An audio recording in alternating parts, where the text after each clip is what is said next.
Hi everyone, let's crack UPSC CSE Hindi में आपका स्वागत है।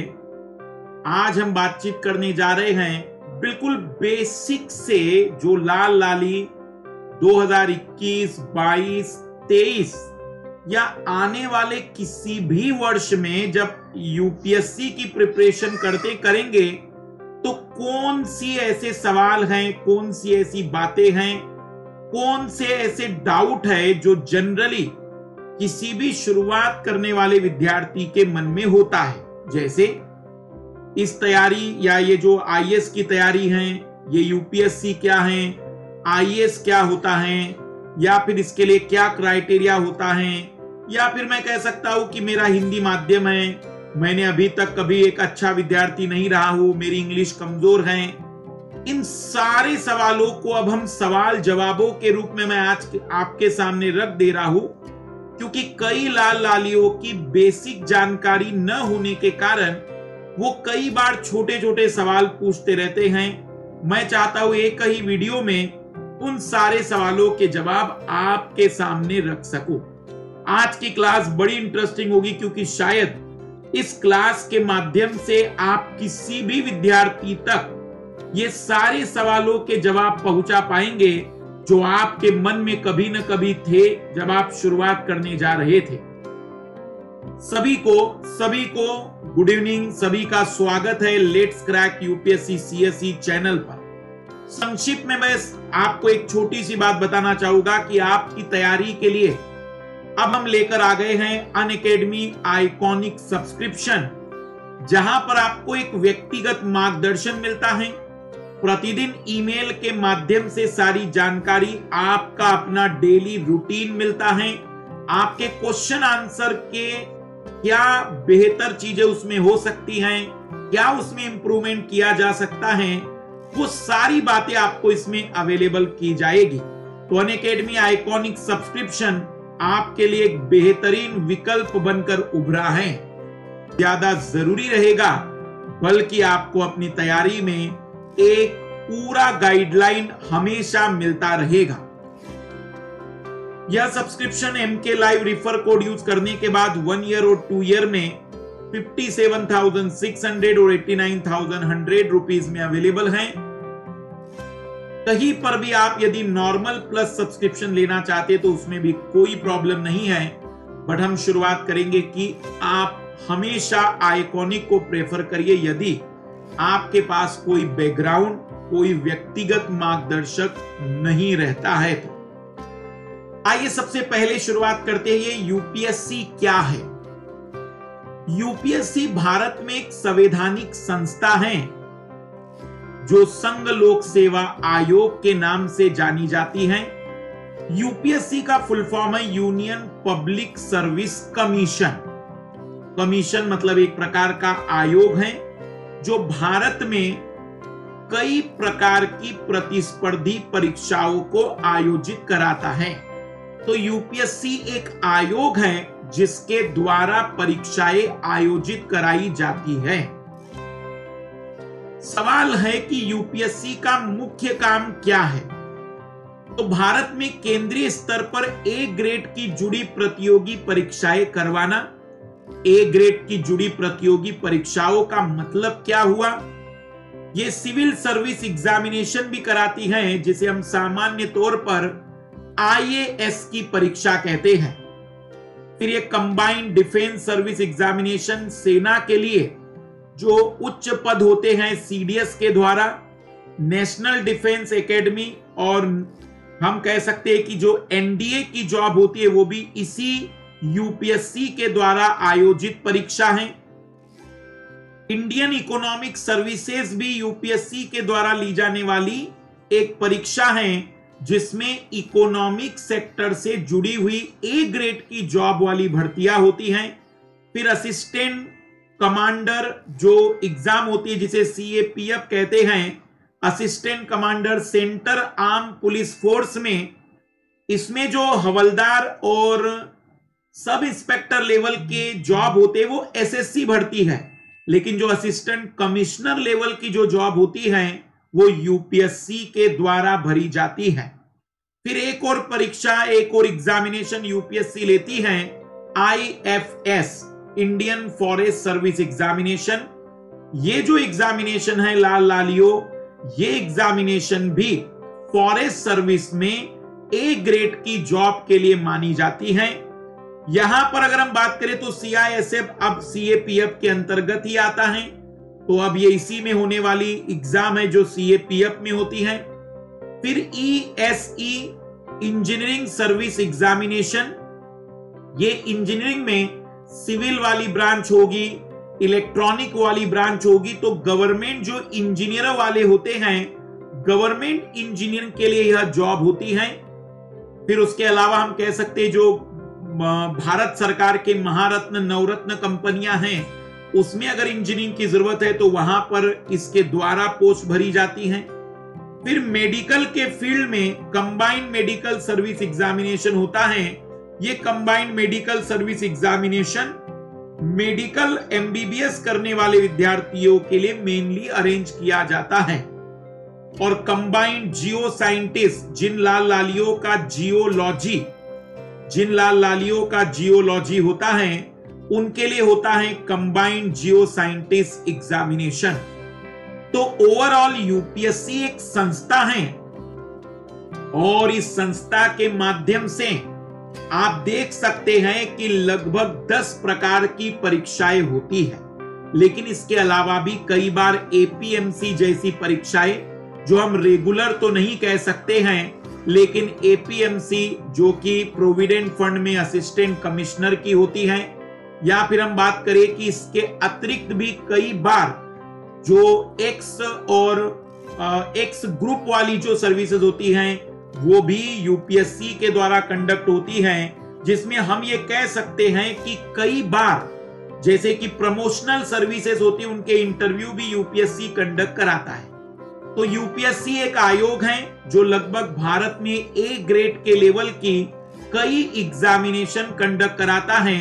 और हम जिस परीक्षा पर आपकी प्रिपरेशन की बात कर रहे हैं, वो IAS की परीक्षा कहलाती है, जिसे सामान्यतः हम क्योंकि इस फील्ड के हैं तो सिविल सर्विस एग्जाम कहते हैं, पर सामान्य बोलचाल की भाषा में भारतीय लोग इसे IAS की परीक्षा के नाम से भी जानते हैं। तो पहला सवाल कि यूपीएससी एक संस्था है, एक आयोग है। दूसरा सवाल, ये कौन कौन सी परीक्षाएं कराता है? तो कुल इतने प्रकार की परीक्षा यूपीएससी कंडक्ट कराता है। अब हम जिस परीक्षा की बात कर रहे हैं उस परीक्षा का नाम क्या है? तो उस परीक्षा को हम हिंदी में कहते हैं सिविल सेवा परीक्षा। आम बोलचाल की भाषा में इसी को IAS की परीक्षा बोला जाता है और इसी को हम CSE भी शॉर्ट फॉर्म में कई बार कह देते हैं। सिविल सर्विस एग्जामिनेशन, ये जो सिविल सर्विस की जो परीक्षा होती है, ये परीक्षा पूर्ण रूप से एडमिनिस्ट्रेटिव से जुड़ी हुए पदों पर नियुक्ति कराती है। इस सिविल सर्विस की परीक्षा में भी कई प्रकार के पदों पर नियुक्ति होती है। जैसे सबसे टॉप जो होता है इसमें पोस्ट वो होता है IAS, ऑल इंडिया लेवल की सर्विस है। इंडियन एडमिनिस्ट्रेटिव सर्विसेज कहते हैं।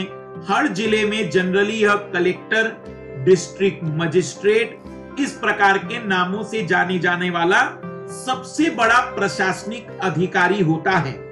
इसी में पुलिस में सबसे बड़ा पुलिस का अधिकारी जो एक जिला स्तर पर होता है वो IPS होता है। इंडियन पुलिस सर्विस में हम उसे SP कहते हैं, सुप्रिंटेंडेंट ऑफ पुलिस कहा जाता है। फिर इसी प्रकार से रेलवे में IRTS नामक जॉब भी इसी परीक्षा के द्वारा भरी जाती है। इनकम टैक्स डिपार्टमेंट में जो कमिश्नर लेवल की जॉब होती है IRS, वो इनकम टैक्स के लिए IRS होते हैं। IRS कस्टम और एक्साइज के लिए IRS होते हैं। और इस तरीके से पोस्टल सर्विस और कई अन्य सर्विसेज भी सिविल सर्विस परीक्षा के माध्यम से भरी जाती है। पर सिविल सर्विस परीक्षा में जो भी पद भरे जाएंगे वो प्रशासनिक स्तर पर ए ग्रेड की जॉब के लिए भरे जाते हैं। फिर सवाल होता है कई लाल लालियों का, क्या यह परीक्षा हर वर्ष होती है? हाँ, यह परीक्षा प्रतिवर्ष ली जाती है। यह परीक्षा प्रतिवर्ष ली जाती है। प्रतिवर्ष इस परीक्षा के फॉर्म आते हैं। जितनी 10 परीक्षाओं के मैंने नाम लिए हैं वो सारी परीक्षाएं प्रतिवर्ष होती हैं, जिसमें से सीडीएस की परीक्षाएं 2 बार भी होती हैं, पर सामान्य रूप से प्रतिवर्ष मैक्सिमम एग्जाम होती हैं। हाँ, जिन परीक्षाओं के बारे में मैंने जिक्र नहीं किया जो यूपीएससी आयोजित कराती है जैसे एपीएमसी, तो वो प्रतिदिन नहीं होती है। ईपीएफओ की परीक्षा प्रतिवर्ष नहीं होती है। तो कई बार इस प्रकार के जो एग्जाम है वो 2 साल 3 साल में यूपीएससी कंडक्ट कराती है। हाँ, लेकिन जिसकी तैयारी की हम बात कर रहे हैं सिविल सर्विस एग्जामिनेशन की, तो वह प्रतिवर्ष होने वाली परीक्षा होती है। फिर सवाल आता है कि इस परीक्षा के फॉर्म कब निकलते हैं। तो जनरली इस परीक्षा के फॉर्म निकलते हैं मार्च में। जनरली जैसे कि 2020 का जो कैलेंडर था कोरोना से पहले, वो था 3 मार्च के फॉर्म आए थे। इसका जो प्रीलिम्स था वो 31 मई को एक दिन में होने वाली परीक्षा थी। एक दिन में 2 पेपर होने वाले थे। इसका जो मेंस था वो 18 सितंबर को होने वाला था 5 दिन में, और इंटरव्यू की जो डेट होती है वो फिर अगले साल फरवरी में जनरली आ जाती है। तो मार्च में फॉर्म आते हैं, मई में जनरली पहला एग्जाम होता है, सितंबर अक्टूबर में दूसरा एग्जाम होता है, और फरवरी में इंटरव्यू होते हैं, और पहला एग्जाम अगले साल का होगा। उसके पहले पूरा परिणाम घोषित होकर तय हो जाता है कि कौन से लोग इस परीक्षा में चयनित हुए हैं। पर जैसे कि कोरोना के कारण थोड़े से डेट में बदलाव हुए हैं, जैसे कि यूपीएससी ने 2020 के लिए कुछ रिवाइज डेट दिए हैं, तो वो रिवाइज डेट मैं आपको बता दूं कि जैसे इस बार 4 अक्टूबर को पीटी होगा, फिर 8 जनवरी को मेंस होगा, तो अप्रैल के आसपास इंटरव्यू होंगे। रिजल्ट आने में हो सकता है कि जून तक का महीना आ जाएगा, तो अगले साल ये जून के महीने में प्रोसेस होगा। तो मान के चलिएगा कि अप्रैल तक फॉर्म आएंगे, जुलाई तक आपका पीटी हो सकता है, अगस्त तक आपका पीटी हो सकता है। तो थोड़ा बहुत बदलाव इस कोरोना के कारण होता है, लेकिन जनरली इसका पैटर्न फिक्स है। फरवरी में फॉर्म, मई जून में पीटी, आपके सितंबर अक्टूबर में मेंस, फरवरी में इंटरव्यू, और रिजल्ट आ जाता है अप्रैल में, ताकि फिर से मई में नई एग्जाम शुरू हो सके। तो इसके जो डेट हैं वो कुछ इस पैटर्न में चलते हैं। यह आपको मैंने फिर से शो कर दिया है। फिर अगला सवाल होता है कि वैकेंसी कितनी निकलती है भाई। यूपीएससी की परीक्षा में कितने पदों की वैकेंसियां निकलती है। तो जनरली इसका एक ट्रेंड है, बदलते रहता है। मैं आपके सामने कुछ आंकड़े रख रहा हूं।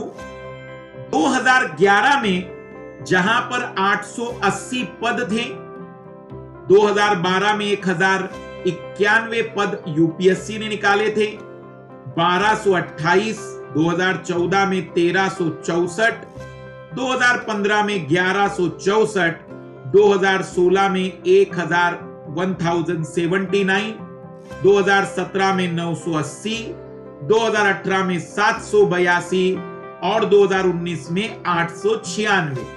फिर 2020 में इसी टाइप में 2019 के 896 जो इसी साल के आए हैं, फिर 2020 में अब जो फॉर्म अगली बार के लिए आएंगे। तो हम एक सिंपल सी बात अगर आपसे कहें तो यूपीएससी में सीटें तो तय नहीं हैं, हाँ, लेकिन 782 से लेकर 1364, लगभग हम कह सकते हैं कि 800 से लेकर 1500 के दरमियान ही यूपीएससी में सीटें रहती हैं। पर कभी कभी इतना खराब समय भी रहा है, जैसे 2004, 2003 में, कि केवल 400 सीटें भी निकली है।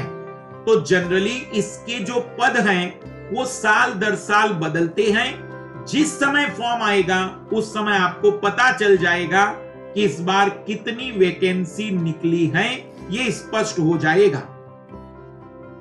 अब ये जो वैकेंसी है वो सारी आईएएस की नहीं होती हैं, उसमें से 100-150 वैकेंसी आईएएस की होगी, 100-150 वैकेंसी आईपीएस की होगी, जैसे भारतीय प्रशासनिक सेवा, इसे आईएएस कहते हैं, ये इंडियन फॉरेन सर्विस आईएफएस कहते हैं, इंडियन पुलिस सर्विस आईपीएस कहते हैं, फिर डाक तार लेखा सर्विस, ये भी लगभग आईपीएस जैसी पोस्ट, मतलब इसे शॉर्ट फॉर्म में भली कहते हैं, लेकिन ये डाक से जुड़ी हुई पोस्टल सर्विस है ये।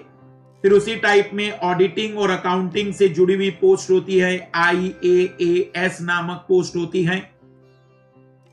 फिर IRS की पोस्ट होती है जो सीमा शुल्क, कस्टम ड्यूटी और एक्साइज के लिए होती है। फिर उसी टाइप में रेवेन्यू इनकम टैक्स वालों के लिए IRS की पोस्ट होती है। फिर डिफेंस वालों के लिए भी एक एडमिनिस्ट्रेटिव डिफेंस सर्विसेज होती हैं जो हम कहेंगे कि IDS कहलाती हैं। तो इस टाइप से आप देख सकते हैं कि जैसे कि 14 पोस्ट हैं, 14 की जगह आपको और आगे बढ़ाया जाए तो लगभग 20 पोस्ट होती हैं सिविल सर्विस की एग्जाम में।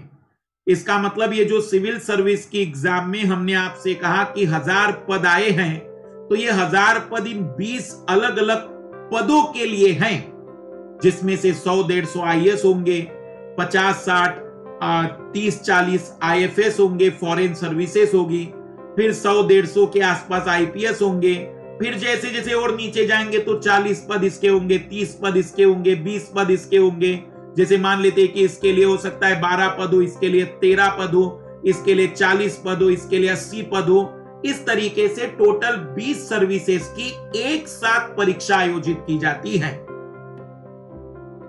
इसमें जैसे रैंक आएगी उसके अनुसार आप अपने चॉइस को चुन सकते हैं। जैसे अच्छी रैंक है तो IAS मिल जाता है, थोड़ी सी नीचे की रैंक है तो IPS, और थोड़ी नीचे की रैंक है तो IRS, और थोड़ी सी नीचे की रैंक है तो IRTS रेलवे वाली ट्रांसपोर्ट सर्विसेज, और नीचे की रैंक है तो हम कहेंगे कि आपको मतलब लेवल सबका लगभग एक जैसा है, सैलरी लगभग सबकी एक जैसी है, लेकिन आपकी आम नागरिकों को जरूरत कितनी है और आपके पास जनरली हम कहेंगे कि कितने टाइप की पावर हैं, उसके आधार पर लोग IAS को ज्यादा प्रेफर करते हैं, क्योंकि डिस्ट्रिक्ट में इकलौता पद या सबसे बड़ा शक्तिशाली पद ये माना जाता है।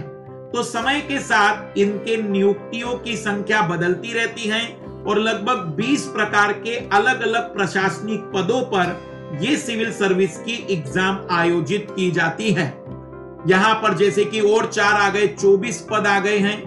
अब फिर सवाल आप लोगों के मन में आता है कि nationality, age limit, education, number of attempt, कई लाल लालियों के मन में सवाल आता है कि इस IAS की योग्यता क्या क्या है। आइए देखते हैं कि आपका इस सवाल का जवाब क्या है। अगर आपको IAS की एग्जाम देनी है तो आप किसी भी कैटेगरी से बिलोंग करते हो, किसी भी कैटेगरी से, आप जनरल हो, OBC हो, SC हो, ST हो, लेकिन आपकी आयु न्यूनतम 21 वर्ष होनी ही चाहिए। यदि न्यूनतम 21 वर्ष की आयु नहीं है तो ये मान के चलिएगा कि फिर आप IAS के लिए एलिजिबल नहीं हैं। आपकी पोस्ट डिग्री कोई भी हो, आपका ग्रेजुएशन मान लेते 20 साल में हो गया हो, तो भी आप IAS के लिए योग्य नहीं है। IAS की तैयारी या IAS की एग्जाम देने के लिए न्यूनतम आयु 21 वर्ष की होनी चाहिए। ये सबसे बड़ी जरूरत बात है। अब 21 वर्ष की आयु कब गिनी जाती है, ये भी एक बहुत बड़ा सवाल है। जिस वर्ष UPSC के फॉर्म निकलते हैं, जैसे कि 2020 के फॉर्म निकले, मान लेते हैं कि 31 या 3 मार्च को, मान लेते कि 3 मार्च को UPSC के फॉर्म निकले थे, तो हम निकालेंगे कि 2020 में एक वर्ष, उस वर्ष में 1 अगस्त को आप 21 वर्ष के हो गए हैं या नहीं हुए हैं। 1 अगस्त उस साल का 1 अगस्त को आप निकालिए कि आपकी आयु 21 वर्ष की हो चुकी है या नहीं। यदि मान लेते हैं कि आपका जन्म दिवस 31 जुलाई का है, मान लेते हैं कि आपका जन्म दिवस 31 जुलाई का है, तो आप एग्जाम दे पाएंगे। आपकी 21 वर्ष की आयु हो गई है, लेकिन अगर आपका जन्म दिवस 2 अगस्त का है तो आप मान लेते हैं कि 20 वर्ष 364 दिन के हो गए हैं, लेकिन आप एग्जाम देने की योग्यता नहीं रखते हैं। तब आप एग्जाम तभी देंगे जब आपकी 21 साल की आयु कंप्लीट होगी, तो अगले साल 2021 में आप एलिजिबल माने जाएंगे एग्जाम के लिए। तो जो लाल लालियों का जन्म दिवस जुलाई से पहले का है वो मान के चलिएगा कि वो 1 साल पहले एलिजिबल हो जाते हैं और 1 साल पहले ही वो एक तरीके से उनका एज लिमिट खत्म हो जाएगा। जिन लोग लाल लालियों का अगस्त में जन्म दिवस आता है या अगस्त के बाद आता है तो वो थोड़ा सा बाद में एलिजिबल होते हैं। तो 1 अगस्त जिस साल आपका फॉर्म आएगा उस साल 1 अगस्त को आपकी एग्जाम क्या होगी, इसको माइंडसेट में रखते हुए आप अपनी आयु का निर्धारण करेंगे। फिर जैसे कि उम्मीदवार की आयु 1 अगस्त 2019 को 21 वर्ष हो जानी चाहिए, किंतु 32 वर्ष की नहीं होनी चाहिए। उसका जन्म 2 अगस्त 1987 से पहले और 1 अगस्त 1998 के बाद का नहीं होना चाहिए। मतलब 2 अगस्त से पहले का 1987 को अगर देखा जाए तो उससे पहले का नहीं हो, 86 का नहीं होना चाहिए। जनरल कैटेगरी के लिए मैं आइडिया बता रहा हूं कि जैसे मान लेते हैं कि 2019 का फॉर्म था तो उस पर लिखा होता है, जनरली फॉर्म जब आते उसमें लिखा होता है कि जो भी लाल लाली एग्जाम का फॉर्म भरेंगे वे लाल लालियों की डेट ऑफ बर्थ किनके बीच की होनी चाहिए। तो हम कहेंगे कि 1 अगस्त वाला नहीं चलेगा, 2 अगस्त वाला बर्थडे है तो भी चल जाएगा, और इधर 1 अगस्त 1998 के बाद वाला व्यक्ति नहीं चलेगा। तो 1 अगस्त 1998 वाला बाद का व्यक्ति नहीं चलेगा और 2 अगस्त 1987 से पहले वाला व्यक्ति भी इसमें योग्य नहीं है। तो 1987 से लेकर 1998 इसके बीच में डेट ऑफ बर्थ होनी चाहिए थी अगर आप 2019 का फॉर्म भरते। तो अगर 2019 का फॉर्म फिल किया जा रहा है तो फिर इसके अकॉर्डिंग डेट होनी चाहिए थी। अब आते हैं लाल लालियों, अगला सवाल जो आपके मन में कई बार आता है यूपीएससी की परीक्षा को ध्यान में रखते हुए, यूपीएससी की परीक्षा को ध्यान में रखते हुए जो सवाल होता है कि डिग्री क्या ग्रेजुएशन होना चाहिए। तो मैं आपको बता दूं कि 12वीं के बाद इस एग्जाम की तैयारी हो सकती है, लेकिन एग्जाम केवल तभी दिया जा सकता है या तो आप ग्रेजुएशन के अंतिम वर्ष में हो, ग्रेजुएशन के अंतिम वर्ष में हो, या फिर आपका ग्रेजुएशन हो गया हो। 12वीं के बाद आप तैयारी करिए, 2 साल 3 साल की क्लासेस कर लीजिए, चलेगा। लेकिन लाल लालियों अगर ग्रेजुएशन के अंतिम वर्ष में नहीं है या फिर ग्रेजुएशन की डिग्री नहीं है तो इस परीक्षा के लिए आप योग्य नहीं हैं, आप एलिजिबल नहीं रहेंगे। तो याद रखिएगा कि जब भी हम बात करेंगे ग्रेजुएशन की तो ग्रेजुएशन के बगैर इस परीक्षा को नहीं दिया जा सकता। अब एक और यहां पर है कि भाई जो जन्म तिथि है, हमारे आधार पर जन्म तिथि कुछ और है, मेरे 10वीं के मार्कशीट पर जन्म तिथि कुछ और है, मेरे चुनाव आयोग के पहचान पत्र पर जन्म तिथि कुछ और है, ऐसे भी लाल लालियों के डाउट है। तो मैं आप सभी लाल लालियों को बता दूं कि आप कितने भी प्रकार के शपथ पत्र दायर कर दीजिए कि मेरी जन्म तिथि ये है, मैंने कोर्ट से शपथ पत्र लाया है, नहीं चलेगा। केवल एक ही जन्म तिथि चलेगी जो आपके 10वीं के मार्कशीट पर आ गई है, वही जन्म तिथि आपकी स्वीकार की जाएगी। याद रखिएगा कि जो आपके 10वीं के मार्कशीट पर है या 10वीं के समकक्ष आपका कोई भी एग्जाम अगर है तो उसके अनुसार ही जन्म तिथि मानी जाएगी। 10वीं के अनुसार ही आपकी जन्म तिथि को काउंट किया जाएगा। आधार पर कुछ भी हो, 10वीं वाली सच्ची हो झूठी हो, हमें उससे कोई मतलब नहीं। 10वीं में जो है वही जन्म तिथि यहां तय मानी जाएगी। अब हम बात करने जा रहे हैं अधिकतम आयु। न्यूनतम तो सबको पता हो गई कि 21 वर्ष होना चाहिए, वो किसी भी पोस्ट का विद्यार्थी, कोई भी कैटेगरी का विद्यार्थी हो, लाल हो लाली हो, सबके लिए। अब लाल हो लाली हो कैटेगरी वाइज अधिकतम आयु कितनी चलेगी? तो जनरल कैटेगरी का एक विद्यार्थी अधिकतम 32 वर्ष तक इस परीक्षा को दे सकता है। जो विद्यार्थी ओबीसी कैटेगरी का है उसे 3 वर्ष का रिलैक्सेशन मिलता है, तो वो 35वें वर्ष तक इस परीक्षा को दे सकेगा। जो लाल लाली SC ST कैटेगरी का है वो 37 वर्ष तक 5 साल का एज रिलैक्सेशन मिलता है। जो फिजिकल हैंडीकैप्ड हैं, दिव्यांग जन है जनरल कैटेगरी के, उन्हें 42 वर्ष तक का एज रिलैक्सेशन मिलता है। जो ओबीसी वाले हैं उन्हें 45 वर्ष तक का एज रिलैक्सेशन मिलता है।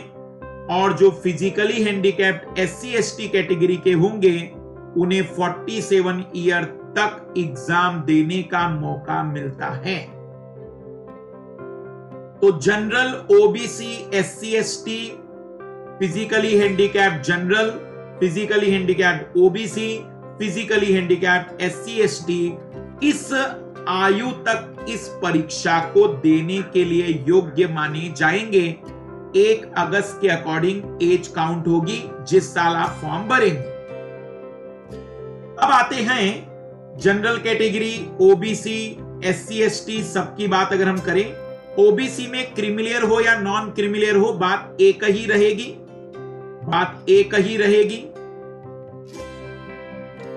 नॉन क्रीमिलियर, क्रीमिलियर वालों का जनरल कैटेगरी में माना जाता है, क्रीमिलियर वालों को कोई मतलब कैटेगरी नहीं मिलती है। अब अधिकतम आयु किस तारीख से गिनी जाएगी? तो जिस वर्ष यूपीएससी के फॉर्म निकलते हैं उस वर्ष 31 जुलाई तक आप 32 वर्ष के होनी चाहिए, मतलब उससे ज्यादा के नहीं होनी चाहिए। मतलब 1 अगस्त को आपका जो डेट ऑफ 1 अगस्त को जो आपकी एज है वो 32 वर्ष अगर एक दिन भी हो गई है तो आप योग्य नहीं है। हाँ, लेकिन 31 वर्ष 364 दिन भी अगर हुए हैं तो अभी भी आप यूपीएससी का एग्जाम देने के योग्य हैं। दिमाग में भर दीजिएगा, 1 अगस्त के अकॉर्डिंग आप दिन, तारीख, महीने, वर्ष निकाल सकते हैं। ये बड़ी आसानी से कई प्रकार के ऑनलाइन ऐप होते हैं जिसमें आप इस प्रकार की चीजों को फाइंड आउट कर सकते हैं। ये कोई बड़ी बात इसमें नहीं रहेगी, ये बात ध्यान दीजिएगा सभी लाल लाली। फिर एक सवाल होता है कि यूपीएससी सिविल सर्विस का फॉर्म भरने की फीस कितनी है, कितना चार्ज लगता है फॉर्म भरने का? तो जनरली जनरल कैटेगरी और ओबीसी कैटेगरी को 100 रुपए लगते हैं। जनरल कैटेगरी और ओबीसी कैटेगरी को 100 रुपए लगते हैं लाल लालियों। लेकिन लड़कियों और एससी एसटी के लिए कोई भी लड़की किसी भी कैटेगरी की हो, जनरल हो, ओबीसी हो, कोई फीस नहीं लगती है। एससी एसटी और लड़कियों के लिए कोई भी फीस नहीं होती है, नो फीस। कोई भी कैटेगरी की कन्या हो, लाली हो, मतलब फीस केवल लड़कों से ली जाएगी, वो भी जनरल कैटेगरी और ओबीसी कैटेगरी के। बाकी एससी और एसटी के लड़के हो, लड़कियां हो, या केवल ओबीसी जनरल की लड़कियां हो, उनसे कोई फीस नहीं ली जाती है। अगला सवाल है, हम कितने अटेम्प्ट दे सकते हैं? तो जनरल कैटेगरी में हम 6 अटेम्प्ट दे सकते हैं। 21 से 32 वर्ष की आयु में आप 6 बार इस परीक्षा को दे सकते हैं। ओबीसी में 21 से 35 वर्ष तक की आयु में 9 बार परीक्षा दे सकते हैं। बाकी किसी भी कैटेगरी में कोई लिमिटेशन नहीं है, जब तक कि आपकी एज कंप्लीट नहीं होती तब तक आप परीक्षाएं दे सकते हैं। इसका सिंपल सा मतलब यह है कि एससी एसटी वाले लोग 37 वर्ष, 21 से लेकर 37 वर्ष हर साल परीक्षा दे सकते हैं। उनके लिए कोई अटेम्प्ट की लिमिट नहीं है। Physical handicap general, physical handicap OBC, physical handicap SC ST के लिए भी कोई लिमिट नहीं है अटेम्प्ट की। आयु की लिमिट है, लेकिन वो अटेम्प्ट कितने भी दे सकते हैं। अब अवसरों की जो संख्या गिनी जाती है वो कैसे होगी? अवसरों की संख्या जो गिनी जाती है वो कैसे होती है, उसका जवाब देने से पहले एक बार संक्षिप्त में समरी बना लेते हैं। तो जनरल कैटेगरी 32 साल तक एग्जाम देगा 6 अटेम्प्ट, ओबीसी 35 साल तक एग्जाम देगा 9 अटेम्प्ट, SC ST 37 साल तक एग्जाम देगा टिल एज लिमिट, और जो भी हैंडीकैप्ड कैटेगरीज हैं उन सभी को मैक्सिमम 42, 45, 47 साल रहेगा, वहां पर भी कोई अटेम्प्ट नहीं होते हैं, लिमिटेड अनलिमिटेड अटेम्प्ट होते हैं। फिर आप लाल लालियों का सवाल होता है कि यदि हमने प्रीलिम्स का फॉर्म भर दिया है किंतु प्री का एग्जाम देने नहीं गए हैं तो क्या हमारा अटेम्प्ट गिना जाएगा? तो जनरली अभी तक के रूल्स रेगुलेशन के अकॉर्डिंग आपका अटेम्प्ट गिना नहीं जाएगा। आपका अटेम्प्ट तब तक गिना नहीं जाता जब तक कि आप पहली एग्जाम में नहीं बैठते, और पहली एग्जाम में आपसे साइन लिया जाएगा एग्जाम हॉल में। वो साइन इस बात का प्रमाण है कि आपने एग्जाम अटेम्प्ट की है। हमारा एक अटेम्प्ट कब गिना जाता है? जब हम प्रीलिम्स का पेपर देते हैं। 2 पेपर प्रीलिम्स में होते हैं, एक पेपर भी दे दिया तो अटेम्प्ट काउंट हुआ, तो हमारा एक अटेम्प्ट गिना जाता है। दरअसल जब हम प्रीलिम्स का पेपर देते हैं तो परीक्षा के दौरान एग्जाम हॉल में हमारे हस्ताक्षर करवाए जाते हैं। हस्ताक्षर करने का अर्थ है कि हम परीक्षा में अटेम्प्ट हुए हैं। प्रारंभिक परीक्षा में बैठने को परीक्षा में बैठने का एक अवसर माना जाएगा। यदि उम्मीदवार प्रारंभिक परीक्षा के किसी एक प्रश्न पत्र में वस्तुतः परीक्षा देता है तो उसका परीक्षा के लिए प्रयास समझा जाएगा। अयोग्यता उम्मीदवारी के रद्द होने के बावजूद उम्मीदवार की परीक्षा में उपस्थिति का तथ्य का प्रयास गिना जाएगा। मान लेते हैं कि कोई नकल प्रकरण में या किसी गलत प्रकरण में आप पकड़े गए, तो आप ये नहीं कहेंगे कि हमारी अयोग्यता हो गई थी, हमारी उम्मीदवारी रद्द हो गई थी तो वो अटेम्प्ट मत काउंट करे, वो अटेम्प्ट काउंट होगा। फिर अगला सवाल होता है सिविल सेवा परीक्षा देने की शैक्षणिक योग्यता। तो जैसे मैंने शुरुआत में बताया, स्नातक। फिर कुछ लाल लालियों का होता है सवाल, क्या प्राइवेट में ग्रेजुएशन करने वाले हैं तो हम भी परीक्षा दे सकते हैं? बिल्कुल। यदि आपने ओपन यूनिवर्सिटी से भी डिग्री ली है, आपने प्राइवेट में परीक्षा दी है, आप रेगुलर नहीं हैं, अगर आपके पास ग्रेजुएशन की डिग्री है तो आप यूपीएससी सिविल सर्विस एग्जाम देने योग्य विद्यार्थी हैं। क्या ग्रेजुएशन के फाइनल ईयर के दौरान भी हम परीक्षा दे सकते हैं? जी हां, आप फाइनल ईयर के दौरान भी परीक्षा का फॉर्म भर सकते हैं, दे सकते हैं। एमबीबीएस का फाइनल ईयर हो या किसी अन्य एग्जाम का, कोई भी उम्मीदवार जिसने कोई परीक्षा दी है जिसमें उत्तीर्ण होने पर वह आयोग की परीक्षा के लिए शैक्षणिक पात्र होगा, परंतु उसे परीक्षा परिणाम की सूचना नहीं मिली है, तथा ऐसा उम्मीदवार भी जो ऐसी अहर्क परीक्षा में बैठने का इरादा रखता है, प्रारंभिक परीक्षा में प्रवेश पाने का पात्र होगा। मतलब यदि आपने अभी आपकी ग्रेजुएशन के फाइनल ईयर की एग्जाम हो रही है, होने वाली है, आप फाइनल ईयर में आ गए हैं, तो आप इस एग्जाम को देने योग्य हो चुके हैं। हमारी ग्रेजुएशन पूरी हो गई है किंतु अभी तक हमारी डिग्री नहीं आई है, तो क्या हम सिविल सर्विस परीक्षा देने के योग्य हैं? जी हां, क्योंकि हमारे ग्रेजुएशन के डॉक्यूमेंट इंटरव्यू के दौरान करवाने होते हैं, अर्थात हम इंटरव्यू की स्टेज पर अपनी डिग्री की जरूरत होती है। इंटरव्यू के समय आपको डॉक्यूमेंट जमा करने हैं, उस समय आपको डिग्री की जरूरत है, और तब तक वो सारा प्रोसीजर कंप्लीट हो जाता है। अगला सवाल, ग्रेजुएशन में हमें कम से कम कितने प्रतिशत अंक चाहिए कि हम परीक्षा दे सके? तो ऐसा यूपीएससी ने कुछ भी नहीं कहा है। अगर आपने ग्रेजुएशन 33% के साथ, मतलब केवल पास होने के साथ उत्तीर्ण की है, तो भी आप इस परीक्षा में बैठने के योग्य हैं। लाल लालियों, आपकी ग्रेजुएशन कंप्लीट होनी चाहिए या अंतिम वर्ष में आप होने चाहिए, इससे कोई फर्क नहीं पड़ता कि आपने ग्रेजुएशन में कितने प्रतिशत अंक प्राप्त किए थे। फिर कुछ लाल लाली कहते कि मेरा पेपर बैकअप हो गया था और मुझे फिर से एग्जाम देना पड़ा था। क्या मैं यूपीएससी का एग्जाम दे सकता हूं? जी हां।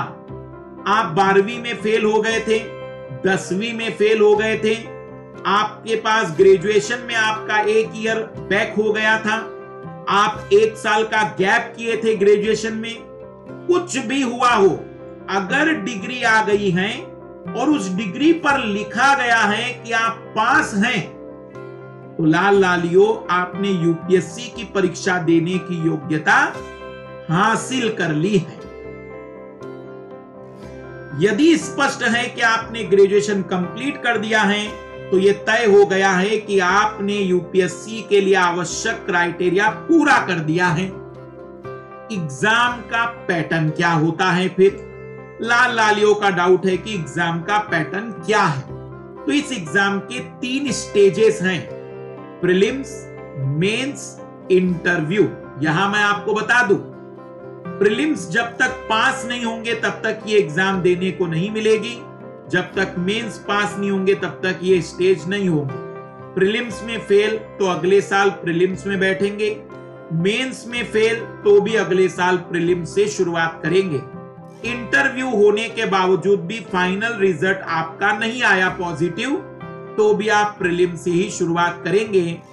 फेल कहीं भी हुए हो, कहानी की शुरुआत प्रीलिम्स पहली परीक्षा से होगी। तो प्रीलिम्स, मेंस, इंटरव्यू। प्रीलिम्स में क्या होगा लाल लालियों? प्रीलिम्स में 2 पेपर होंगे।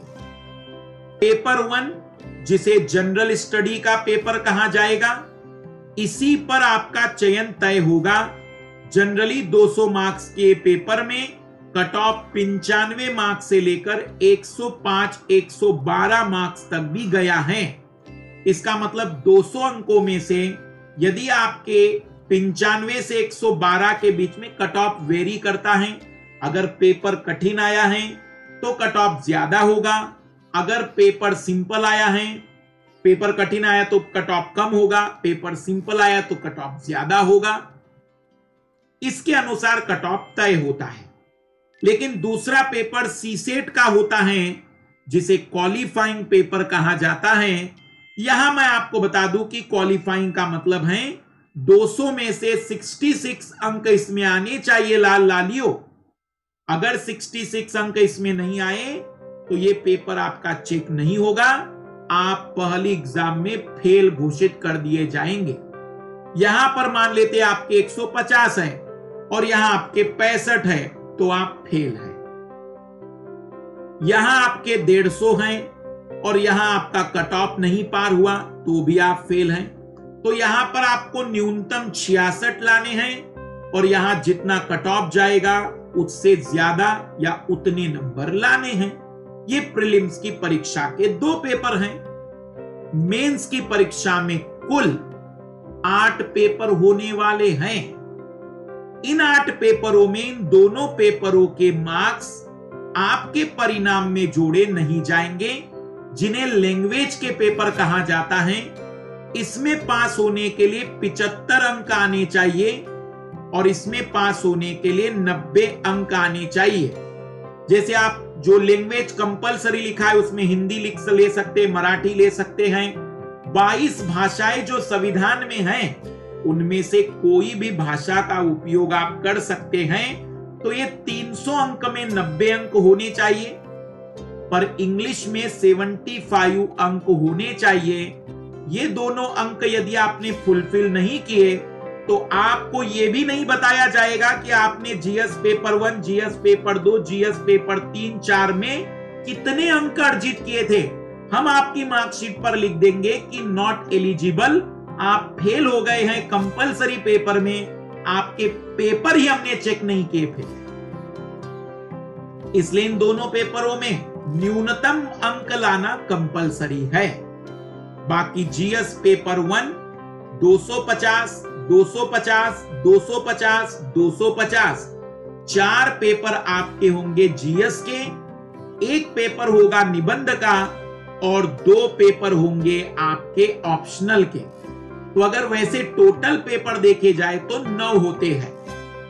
2 कंपलसरी और 7 पेपर जिन पर आपका परिणाम 1750 अंकों का घोषित करेंगे। तो 250 गुना में 7 पेपर 1750 अंक के लिए आप परीक्षा दे रहे हैं। और इस परीक्षा में आप लोग यदि कट ऑफ को पार कर लेते हैं, जो कि 900 के आसपास, 950 के आसपास जनरल कैटेगरी का होता है, तो आप इंटरव्यू देने के लिए बुलाए जाएंगे। तो कुल 7 पेपर आपको लिखने हैं। यहां 4 विकल्प में से एक विकल्प चुनना नहीं है, कुल आपको लिखने हैं 9 पेपर। 2 पेपर के अंक जोड़े नहीं जाएंगे, लेकिन उसमें फेल हो गए तो पेपर चेक ही नहीं होंगे। 7 अंकों के आधार पर आपका परिणाम प्रकाशित किया जाएगा। फिर आपका इंटरव्यू होता है 275 अंकों का। अब आपका साक्षात्कार होगा 275 अंक का। इसमें न्यूनतम अंक 60 दिए जाते हैं। यदि आप इंटरव्यू में बैठ गए, फिर उसके बाद आपने किस तरीके से सवालों के जवाब दिए, उसके आधार पर तक भी अंक मिल जाते हैं। 210 कुछ विद्यार्थी प्राप्त कर पाते हैं। क्या मुख्य परीक्षा के लिए अलग से फॉर्म भरना पड़ता है? हाँ, लेकिन अलग से फॉर्म वही भरेंगे जिन्होंने प्रीलिम्स की परीक्षा पास की है। ऐसा नहीं होगा कि सीधा मुख्य परीक्षा में बैठने गए, ये योग्यता नहीं होगी। मुख्य परीक्षा के लिए भरे जाने वाले फॉर्म की फीस कितनी होती है? तो फिर से जनरल और ओबीसी वाले विद्यार्थियों को 200 रुपए देने पड़ते हैं। फिर से 200 रुपए का यह फॉर्म होता है। वैकल्पिक विषय का चयन कैसे करें? तो वैकल्पिक विषय का चयन मैं यहां कुछ बातें बता दूं। ग्रेजुएशन में साइंस था, क्या आप वैकल्पिक विषय आर्ट ले सकते हैं? ले सकते हैं। ग्रेजुएशन में मैथ्स था, बायोलॉजी था, आप फिलॉसफी से यूपीएससी देना चाहते हैं, वैकल्पिक विषय। दर्शन शास्त्र लेना चाहते, ले सकते हैं। हिंदी साहित्य लेना चाहते, ले सकते हैं। ज्योग्राफी, पबेट, पॉलिटिकल साइंस, ऐसे कई सारे विकल्प हैं। आपका आर्ट्स बैकग्राउंड था और बायोलॉजी ऑप्शनल लेना चाहते, यह भी संभव है, जो कि कोई लेता नहीं, लेकिन यह भी संभव है। ग्रेजुएशन में आपका क्या था, इससे वैकल्पिक विषय के चयन पर कोई भी लेना देना नहीं है। तो वैकल्पिक विषय का चयन आप अपनी मर्जी से, आपको जिसमें इंटरेस्ट लगता है, जिसका अच्छा शिक्षक मिल जाता है और जिसमें आपको कॉन्फिडेंस आ रहा है कि आप समझ पाएंगे, ऐसे को आप वैकल्पिक विषय के रूप में चुन सकते हैं। क्या ग्रेजुएशन में जो विषय थे उसके अलावा कोई अलग विषय चुना जा सकता है? जी हां, ग्रेजुएशन के अलावा आप अन्य विषय भी चुन सकते हैं। यदि हमने फॉर्म भरते समय अपना माध्यम हिंदी चुना है, तो क्या हम वैकल्पिक विषय का पेपर अंग्रेजी भाषा में लिख सकते हैं? यस, लेकिन यह आपको जीएस, जब प्रीलिम्स का फॉर्म भरेंगे तभी भरना होता है, जो पूछता है कि जीएस पेपर 1 से लेकर 5 तक, 5 क्यों? क्योंकि 5वां निबंध माध्यम क्या होगा, मीडियम क्या होगा। लेकिन आपके ऑप्शनल में वो पूछेगा कि 6वां और 7वां पेपर जो ऑप्शनल का है उसका मीडियम क्या होगा। तो आप चाहे तो इसको हिंदी भर दीजिए और इसे इंग्लिश में, मराठी में, तमिल में, तेलुगु में, जो भाषा में लिखना चाहते हैं ऑप्शनल को, उस भाषा में लिख सकते हैं। तो यदि हमने फॉर्म भरते समय अपना माध्यम हिंदी चुना है, तो हम वैकल्पिक विषय पेपर अंग्रेजी भाषा में लिख सकते हैं। जी हां। यूपीएससी सिविल सर्विस एग्जाम का पूरा सिलेबस कवर करने में कितना समय लगता है? वैसे तो मैंने 1 ईयर लिखा है, पर किसी को 10 साल भी लग सकते हैं। अब मान लो कोई लाल लाली कहेगा कि मैं तैयारी करने का सोच रहा हूं, 1.5-2 साल में उसने एनसीईआरटी को सोचा, फिर उसने करंट अफेयर को सोचा, फिर ऐसा सोचा, वैसा सोचा, तो 10 साल भी लग सकते हैं। लेकिन औसतन 1 साल में सिलेबस हो जाता है। यदि आप प्रतिदिन 4 घंटे की क्लासेस करते चलिए, तो 8 से 9 महीनों में भी सिलेबस आसानी से कंप्लीट हो जाता है। 8 से 9 महीने या 1 साल तो आपको देना पड़ेगा लाल लालियो, अन्यथा कोई जादू नहीं है कि कोई भी कह दे कि हम 10 दिन में तैयार कर देंगे। ये 10वीं नहीं है, ये आईएएस की एग्जाम है लाल लालियो। यूपीएससी सिविल सर्विस सिलेक्शन में औसतन बता रहा हूं मैं, वैसे तो पहले अटेम्प्ट में भी निकल जाते हैं, कुछ लोग 6वें अटेम्प्ट में भी नहीं निकलते, तो औसतन 2 या 3 अटेम्प्ट लगते हैं औसतन। पर एक अटेम्प्ट में भी बहुत से विद्यार्थी परिणाम दे देते हैं। क्या पहले अटेम्प्ट में सफलता संभव है? जी हां, आप पहले अटेम्प्ट में भी इस परीक्षा को निकाल सकते हैं। क्या पहले ही अटेम्प्ट में टॉप किया जा सकता है? हाल फिलहाल के रिजल्ट को देख लीजिए, जहां पर top 5 rank, top 10 rank, top 20 rank में कई सारे लाल लालियों ने अपनी जगह बनाई है पहले ही अटेम्प्ट में। क्या सिविल सेवा की परीक्षा की तैयारी के लिए कोचिंग लेना जरूरी है? नहीं, हम खुद से भी इस परीक्षा की तैयारी कर सकते हैं। किंतु ऐसा मत सोचना मास्टर को फिर मास्टर की पेट पर लात लग जाएगी, ऐसा मत सोचिएगा। किंतु इस परीक्षा में 8 लाख अभ्यर्थी शामिल होते हैं और 1000 का चयन होना है, जिस कारण से परीक्षा में कंपटीशन बहुत ज्यादा है। इस कारण से कोचिंग की भूमिका, तैयारी करने वाले इंस्टीट्यूशन की भूमिका, ऑनलाइन प्रिपरेशन करने वाले प्लेटफॉर्म की भूमिका बढ़ जाती है। कोचिंग से भी ज्यादा महत्वपूर्ण एक मार्गदर्शक का होना जरूरी है, जो हमें तैयारी के दौरान विभिन्न बातों से अवगत करवाता रहे, ताकि हम अपनी सफलता सुनिश्चित कर सके। प्रीलिम्स और मुख्य परीक्षा की तैयारी एक साथ करें या अलग अलग? एक साथ करिए लाल लालियो, क्योंकि प्रीलिम्स और मुख्य परीक्षा की अलग अलग नहीं, बल्कि इनमें पूछे जाने वाले प्रश्नों की प्रकृति अलग होती है। आपके प्रश्न का प्रकृति बदल रहा है, एक ऑब्जेक्टिव एक सब्जेक्टिव है, लेकिन सिलेबस तो सेम है। प्रीलिम्स कोई अलग से तैयारी नहीं होती, वस्तुतः यूपीएससी मुख्य परीक्षा की ही तैयारी है। ऐसा क्यों कह रहे हम? क्योंकि यूपीएससी द्वारा प्रीलिम्स का सिलेबस ज्यादा विस्तार से नहीं दिया गया, जितना कि मुख्य परीक्षा का दिया गया है। यदि विगत वर्ष के प्रीलिम्स के प्रश्नों पर ध्यान दें, तो कई प्रश्न ऐसे जिनके उत्तर हमें मुख्य परीक्षा की तैयारी करने के दौरान ही मिल सकते हैं।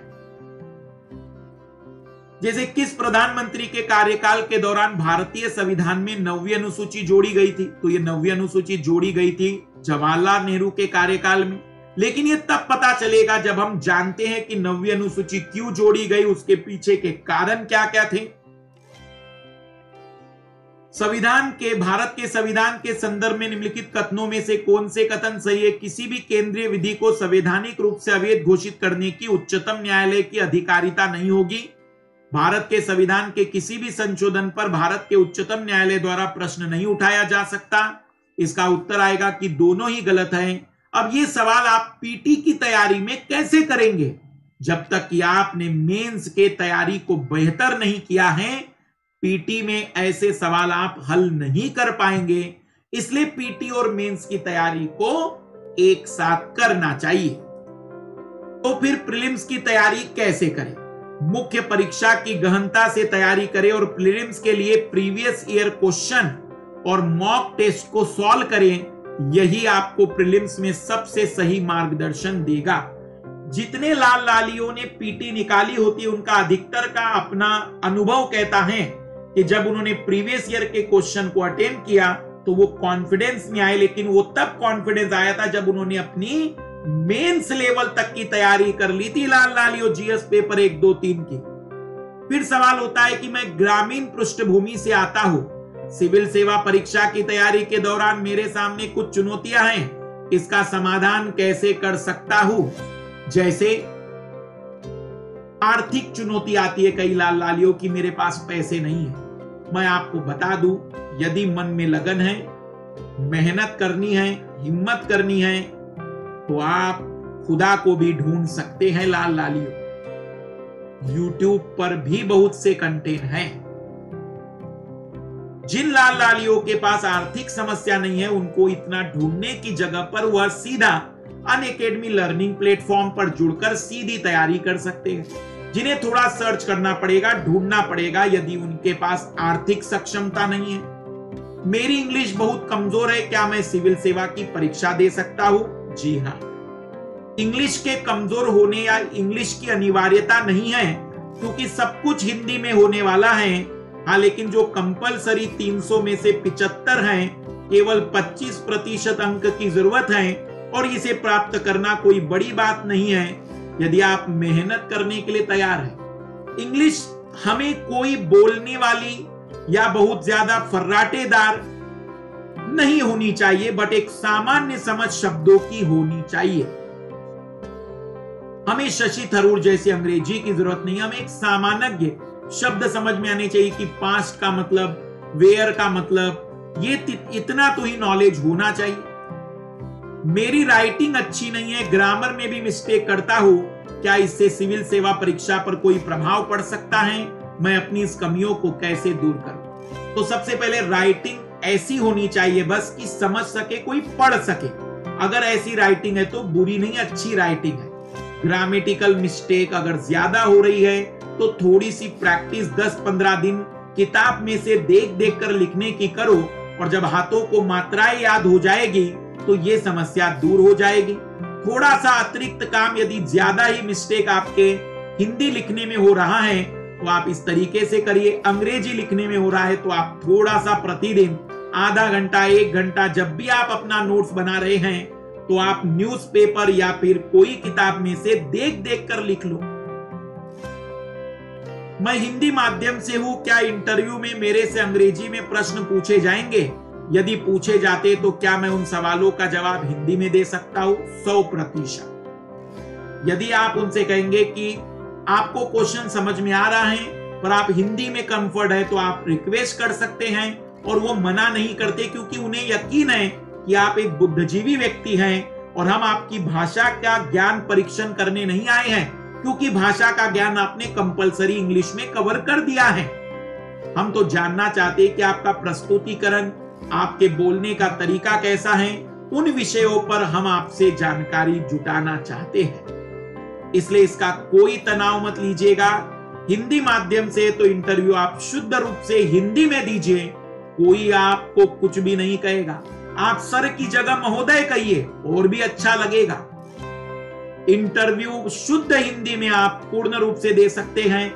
यदि उस इंटरव्यू लेने वाले पैनल में कोई हिंदी नहीं जानता है तो उस पैनल के व्यक्ति को ट्रांसलेटर दिया जाता है और वो आपको प्रश्न बताएगा। इसका 1% का भी तनाव नहीं लेना है। फिर सवाल है कि Hindi medium versus English medium, poor English discrimination.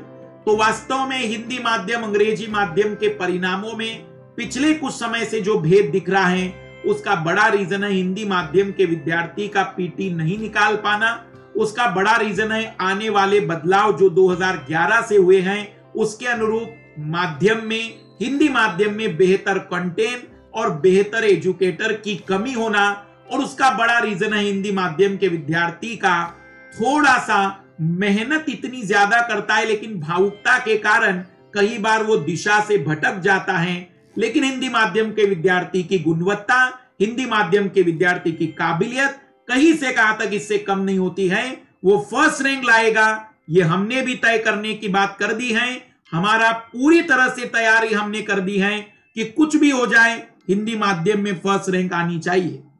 मेरे ग्रेजुएशन में अच्छे मार्क्स नहीं आए थे और मैं पढ़ाई में भी बहुत अच्छा नहीं हूं, क्या मैं सिविल सेवा की परीक्षा क्लियर कर सकता हूं? जी हां। यहां तो 12वीं फेल विद्यार्थियों ने आईएएस निकाले हैं। यदि आप में पढ़ने की लगन अब आ गई है, अब आप अपने आप को 6-8 घंटे पढ़ाई में डुबा सकते हैं, आपके अंदर पेशेंस, धैर्य है, तो आपकी जरूरत है हमें यूपीएससी की तैयारी में। इसका तनाव मत लीजिए कि आपके ग्रेजुएशन कैसा था, बैकग्राउंड कैसा था। यदि आप में इस समय पढ़ने की ललक है, भूख है, आप 6-8 घंटे पढ़ सकते हैं, 8-10 घंटे निरंतर बैठ सकते हैं, तो ये एग्जाम आपके लिए बनी है। क्या प्रतिदिन करंट अफेयर पढ़ना जरूरी है? जी नहीं, ऐसा कोई कंपल्सरी नहीं है कि प्रतिदिन पढ़ना जरूरी है। हां, लेकिन साप्ताहिक, वीकली आपको पता होना चाहिए आप न्यूज़पेपर जरूर पढ़िए, ताकि प्रतिदिन न्यूज़पेपर पढ़ने से आपके अंदर थिंकिंग डेवलपमेंट होगी, लेकिन आपके पास मंथली या वीकली करंट अफेयर के नोट्स होने चाहिए। क्या हिंदी माध्यम वाले अभ्यर्थी के लिए द हिंदू पढ़ना अनिवार्य है? जी नहीं। 2013 में 33वीं रैंक लाने वाला विद्यार्थी गंगाराम ने कहा है अपने ही इंटरव्यू में कि मैंने अपने तैयारी के दौरान कभी द हिंदू नहीं पढ़ा था। कई सारे लाल लाली जिन्होंने हिंदी मीडियम से निकाला, इंग्लिश मीडियम से निकाला, अन्य मीडियम से निकाला है, ऐसा कोई शर्त नहीं कि द हिंदू पढ़कर ही निकाला है। कई लाल लालियों ने बिना द हिंदू को पढ़े भी परीक्षा निकाली है। तो ये दिमाग से निकाल दीजिएगा कि द हिंदू पढ़ना अनिवार्य है। पढ़िएंगे तो बुरा नहीं है, लेकिन अनिवार्य नहीं है। सारे एडिटोरियल इंपॉर्टेंट नहीं होते हैं, हिंदू के भी एडिटोरियल में विशेषज्ञ की राय आवश्यक होती है, किंतु यूपीएससी सामान्य अध्ययन की बात करता है, विशेषज्ञ के अध्ययन की बात नहीं करता है। आप देख सकते हैं कि यूपीएससी ने लिखा है कि बिना किसी विशेष अध्ययन के इनका उत्तर दे सके एक उम्मीदवार से हम सामान्य जानकारी का परीक्षण करते हैं, और एडिटोरियल में मुख्यतः घटना से संबंधित तथ्य होते हैं, जबकि यूपीएससी का अप्रोच उस घटना का विश्लेषण करने से होता है जो एक मार्गदर्शक आपको बता पाएगा। क्या करंट अफेयर या कुछ रिपोर्ट को पढ़ने से मुख्य परीक्षा का 50% हिस्सा कवर हो जाता है? तो ये केवल एक जोक है लाल लालियों। कुछ गंदे एजुकेटर, कुछ गंदे चैनल इस प्रकार का प्रोपोगेंडा लेकर आ गए हैं कि केवल इसको कर लीजिए तो आधा सिलेबस तैयार, 70% सिलेबस तैयार। कल्पना करिए कि यूपीएससी पागल या साइको नहीं है कि उसने मुख्य परीक्षा में 70 यूनिट में सिलेबस को मेंशन किया है। इतना बड़ा सिलेबस देने के बाद यदि उसको केवल एक में ही देना होता तो क्या वो सीधा करंट अफेयर या रिपोर्टों के नाम नहीं दे देता? रिपोर्टों से मदद मिलेगी, बट इकलौती रिपोर्ट 50-60% सिलेबस कवर नहीं करेगी। सिविल सेवा की परीक्षा की तैयारी के दौरान क्या मुझे कुछ सेलेक्टिव टॉपिक पढ़ने की जरूरत है? क्योंकि कुछ अध्यापक और अभ्यर्थियों से मैंने सुना है कि कुछ इंपॉर्टेंट टॉपिक पढ़ने से यूपीएससी का आधे से ज्यादा सिलेबस कवर हो जाता है। तो ये भी एक भ्रम है। There are no shortcut to success. हाँ, अगर सेलेक्टिव टॉपिक हम पढ़ते हैं वो रिवीजन के लिए होता है कि सेलेक्टिव, अब जैसे 1.5 महीना बचा है तो हम कहेंगे कि भाई अब रिवीजन के लिए जो वीक पॉइंट है, जो सेलेक्टिव टॉपिक है, जो ज्यादा इंपॉर्टेंट है, जिनसे हर साल सवाल आते हैं, उनको कवर करिए। लेकिन हम पढ़ने के दौरान नहीं बात करेंगे कि सेलेक्टिव टॉपिक पढ़ने हैं। मंजिल यूं ही नहीं मिलती, राही को जुनून सा दिल में जगाना पड़ता है। पूछा चिड़िया से कि घोंसला कैसे बनता है, वो बोली कि तिनका तिनका उठाना पड़ता है। अनअकैडमी सब्सक्रिप्शन यूपीएससी सिविल सेवा की परीक्षा क्लियर करने में कैसे मदद करेगा? कई लाल लालियों के मन में यह भी डाउट है। जब आप अनअकैडमी सब्सक्रिप्शन लेते हैं तो आपको 80 से ज्यादा शिक्षक मिलेंगे जो आपको सिलेबस कवर करने में मदद करते हैं। यदि आप स्वयं तैयारी करेंगे तो आपको नहीं पता कि उस सिलेबस में कहां तक और कितना पढ़ना है, पर एक शिक्षक को पता होगा क्योंकि वो अपने अनुभव के आधार पर यह सीमांकन करता है।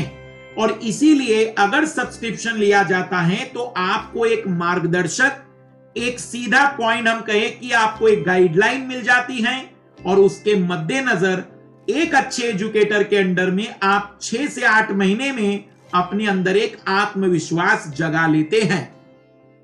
मैं एमके लाइव रिफर कोड क्यों इस्तेमाल करूं? अनअकैडमी सब्सक्रिप्शन लेते समय 10% की छूट के लिए कई सारे रिफर कोड हैं। तो भाई मास्टर का ही रिफर कोड क्यों यूज करें? क्योंकि YMK लाइव यूनिक कंटेंट है। ओपन चैलेंज लिया है हमने कि इससे बेहतर मिले तो हमें बताना। हमारे पास admission processing team, content team, doubt clearing team हमने रखी है ताकि हम आपको हर जगह मदद करा सके। 20, 21, 22 के विद्यार्थियों के लिए हमारे पूरे सेपरेट बैच होते हैं। जैसे 20 वालों के कवर कर दिए, अब 21 वालों के लिए, 22 वालों के लिए हमने शुरुआत कर दी है। हमारी कंप्लीट एक स्ट्रेटजी और प्री प्लानिंग है जिसके तहत हम सारी चीजों को कवर कराते हैं। ऑल सब्जेक्ट, 1 एजुकेटर, एक अकेला टीचर जो सब कुछ कवर करा सकता है, इसका भी आपके पास विकल्प है। जो भी कोर्स हमने शुरू किया वो कंप्लीट करवाया है, फिर वो यूट्यूब हो या प्लस हो। कभी कोई इमरजेंसी हुई होगी तो रोका गया होगा, अन्यथा प्लस पर कभी हमने कोर्स रोका ही नहीं है। Complete marathon session all subject one educator बहुत जल्दी लेने वाले हैं। Believe in act not in speaking. हम शब्दों की जगह पर काम करने में यकीन करते हैं। मुझे अनअकैडमी सब्सक्रिप्शन लेना है, किंतु मैं थोड़ी सी कंफ्यूजन में हूं, मैं थोड़ा सा कंफ्यूजन में हूं, ये बंद कर दीजिएगा, क्योंकि कंफ्यूजन तो हमेशा ही रहेगा। यदि करना है तो निकलिए बाहर, तय कर लीजिए कि हां तो हां, और एक बार डिसाइड कर लिया तो पूरी ताकत से मैं कुछ दिन बाद यूपीएससी की तैयारी शुरू कर दूंगा। ये कुछ नहीं होता है आजकल। कबीरदास कल करे सो आज कर, आज करे सो अब, पल में प्रलय होएगी बहुरी करोगे कब। जितना समय बीतता जाएगा तैयारी में देरी होती चली जाएगी। समय निकल रहा है, आप अपनी रफ्तार को बढ़ाइए, यह आपके लिए बहुत जरूरी है। फिर सवाल होता है कि प्रीवियस ईयर के क्वेश्चन एनालिसिस सिलेक्शन में कैसे सहायक होते हैं। तो यूपीएससी की प्रकृति के बारे में आपको इससे पता चलता है। क्वेश्चन कहां से और कैसे पूछे जा रहे हैं यह आपको पता चलेगा।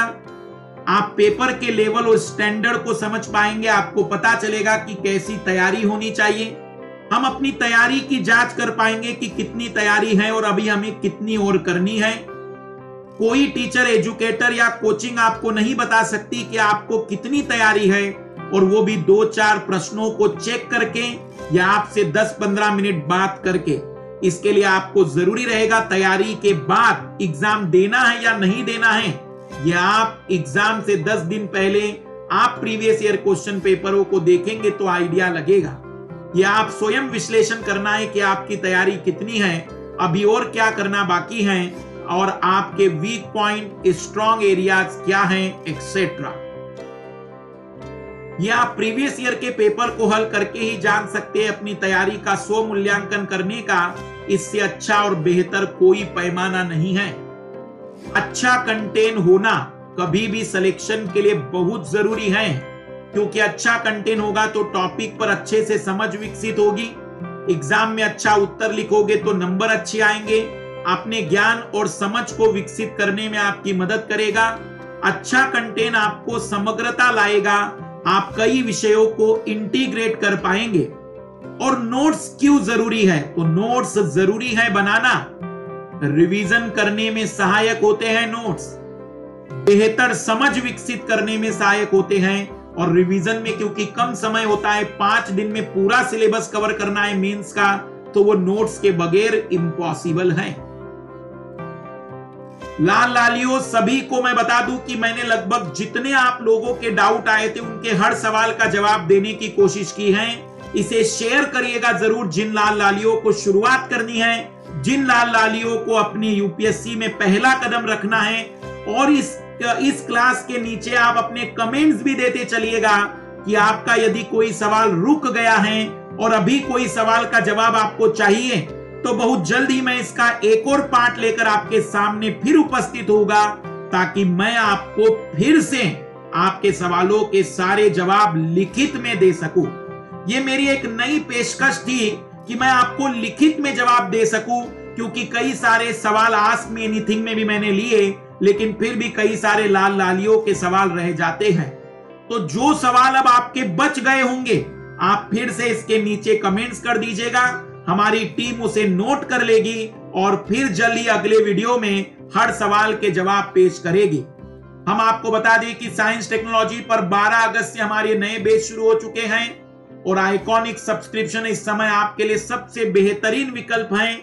यदि आप अपने तैयारी का पहला कदम रख रहे हैं, तो आइए शुरुआत करिए 24 महीना आइकॉनिक सब्सक्रिप्शन के साथ। आपको 2 साल के बाद हम उस स्तर पर लेकर चले जाएंगे जहां आपके अंदर एक कॉन्फिडेंस होगा और आपको बड़ी खुशी होगी कि अब आप एक बेहतरीन तैयारी के साथ इस परीक्षा में उतर रहे हैं। सभी को बेस्ट ऑफ लक। फिर हमारी मुलाकात होगी एक नए वीडियो के साथ, एक नए कंटेंट के साथ, नए सवालों के साथ। बाय।